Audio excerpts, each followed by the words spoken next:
अपने सोचने के संबंध में दुविधा है और इसलिए आप 50 लोगों को पूछते रहते हैं, क्या लगता है ये करूं तो, क्या लगेगा ये करूं तो।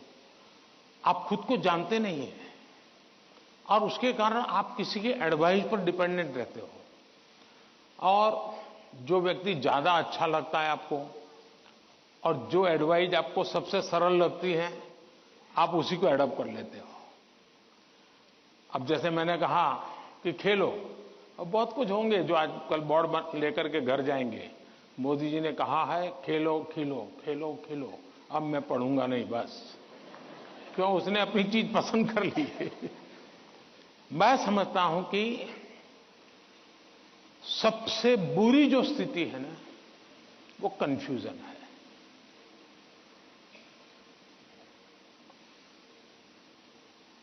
अनिर्णायकता है। अनिर्णायकता, आपने देखा होगा पुराने जमाने में ऐसी कथा चलती थी, कोई गाड़ी लेकर के जा रहा था और कुत्ता तय नहीं कर पाया, इधर जाओ उधर जाओ, और आखिरकार वो नीचे आ गया। यही होता है, अगर उसको पता है कि मैं उधर चला जाऊं तो हो सकता है कि वो ड्राइवर भी उसको बचा ले, लेकिन इधर गया इधर गया इधर गया तो ड्राइवर कितना ही एक्सपर्ट होगा नहीं बचा पाएगा।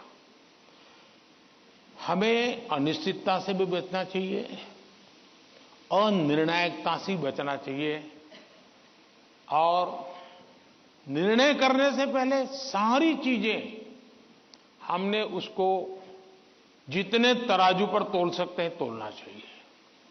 दूसरा, कभी कभी कुछ लोगों को लगता है कि फलानी चीज वैसी है, ठीक नहीं चीज है। अब मुझे बताइए, स्वच्छता का विषय अगर प्रधानमंत्री के रूप में देखें है कि नहीं है, बहुत मामूली विषय है कि नहीं है। कोई भी कहेगा यार पीएम को इतने सारे काम है, ये स्वच्छता स्वच्छता करता रहता है, लेकिन जब मैंने उसके अंदर अपना मन लगा दिया, हर बार मैंने उसको अपना एक महत्व का साधन बना दिया, आज स्वच्छता देश का प्राइम एजेंडा बन गया कि नहीं बन गया। स्वच्छता तो छोटा विषय था, लेकिन अगर मैं उससे जान मैंने भर दी तो वो बहुत बड़ा बन गया। इसलिए हम ये न सोचे, आपने देखा होगा, कल मैं पूरा तो पढ़ नहीं पाया लेकिन मेरा नजर गई कि किसी ने कहा है कि पिछले 10 साल में आर्ट और कल्चर के क्षेत्र में भारत का मार्केट 250 गुना बढ़ गया है। अब आज से पहले कोई पेंटिंग करता तो मां बाप कहते पहले पढ़ाई करो, वैकेशन में पेंटिंग करना। उसको लगता ही नहीं था कि पेंटिंग भी जीवन में महत्व का विषय हो सकता है। और इसलिए हम किसी चीज को कम ना आके, हमारे में दम होगा तो हम उसको जान भर देंगे। हमारे में सामर्थ्य होना चाहिए और जो चीज हाथ में लें उसमें जी जान से जुड़ जाएं। हम आधे अधूरे, यार उसने ये लिया मैं ये लेता तो शायद अच्छा होता, उसने ये लिया मैं ये लेता तो अच्छा होता, ये उलझन आपको बहुत संकटों में डाल सकती है। दूसरा विषय है कि आज नेशनल एजुकेशन पॉलिसी ने आपके लिए बहुत सुविधा कर दी है। आप एक क्षेत्र में बढ़ रहे हैं लेकिन आपको कहा मन कर गया चलो एक और ट्रायल करना है तो आप शिफ्ट कर सकते हैं, आपकी राह बदल सकते हैं, आपको किसी पर बंधे रहने की जरूरत नहीं है, आप अपने आप प्रगति कर सकते हैं। और इसलिए अब शिक्षा में भी बहुत, आज मैं भी एग्जीबिशन देख रहा था, मैं देख रहा था कि बच्चों की प्रतिभा जिस प्रकार से प्रकट हुई है प्रभाव करने वाली है।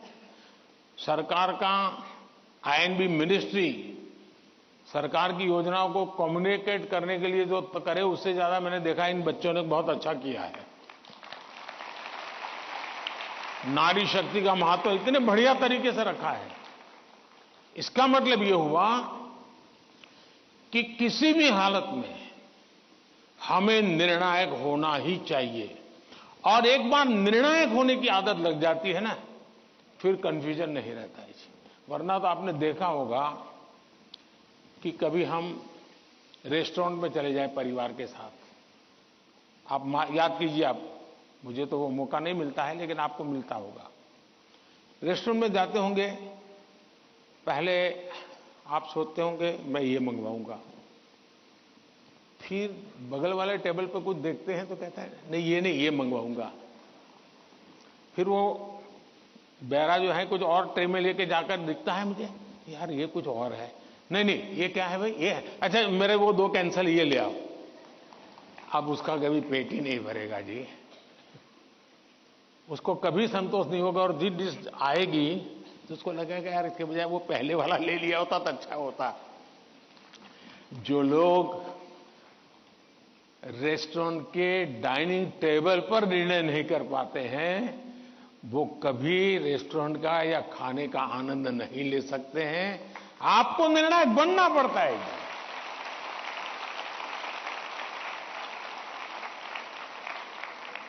अगर आपकी मां आपको डेली सुबह पूछे आज क्या खाओगे, और आपके सामने 50 वैरायटी बोल दे, आप क्या करोगे? घूम फिर करके आ जाओगे, रोज खाते हो वहीं पर आके खड़े हो जाओगे। मैं समझता हूं कि हमें आदत डालनी चाहिए कि हम निर्णायक बने। निर्णय लेने से पहले 50 चीजों को हम बारीकियां देखें, उसके प्लस माइनस पॉइंट देखें, प्लस माइनस पॉइंट के लिए किसी से पूछें, लेकिन उसके बाद हम निर्णायक बने। और इसलिए कंफ्यूजन किसी भी हालत में आप किसी के लिए अच्छा नहीं है। अनिर्णायकता और खराब होती है, और उसमें से हमने बाहर आना चाहिए। Thank you.